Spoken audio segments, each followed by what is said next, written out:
嗨，大家好，咁多位。我而家係身處後面就係巴拉圭我住緊嘅城市嘅一個最新最細嘅商場。最近就即係收到消息，就係佢哋上面5樓開咗新嘅溜冰場。我就以我知道資料就係佢嗰個溜冰場係大概當地嘅9萬嘅拐尼子，咁大概溜冰就溜一個鐘左右，咁我就去入面睇下入面嗰個溜冰場係點樣樣。咁我而家身處喺商場嘅5樓，有電影院啦，仲有佢哋當地類似美國冒險樂園嘅俾細路玩嘅一個地方。然後喺對面岸就會見到係阿根廷Posadas 嘅阿根廷嘅邊境城市。然後喺呢面就會見到喺我嘅城市住緊，我嘅城市係佢哋有一個嘉年華嘅。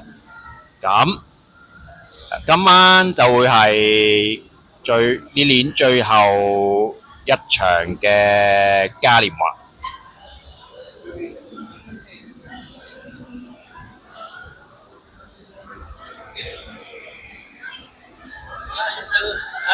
然後跟住到溜冰場啦。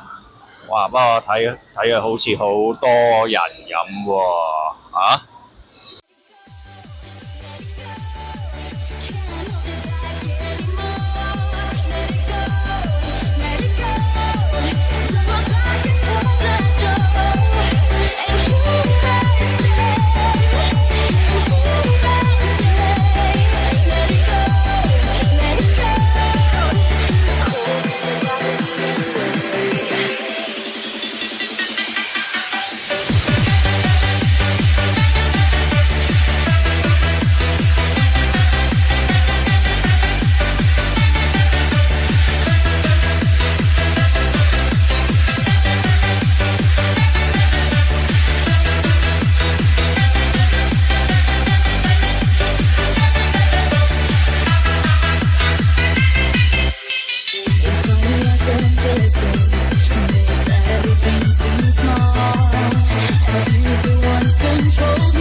咁你見到呢個商場其實佢起咗大概2年左右嘅。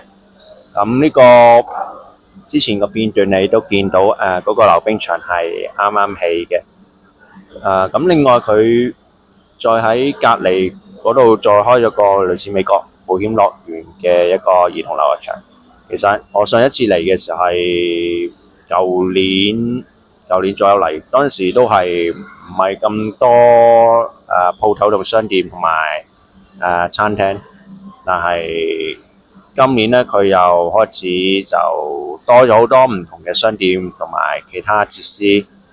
我估呢個商場都會有一定嘅潛在力嘅，同埋呢個商場應該會係喺我住緊呢個城市係最大嘅一個商場。我就分享到呢段片，如果你鍾意嘅就記得留言同埋點個讚，我哋下條片再見，拜拜。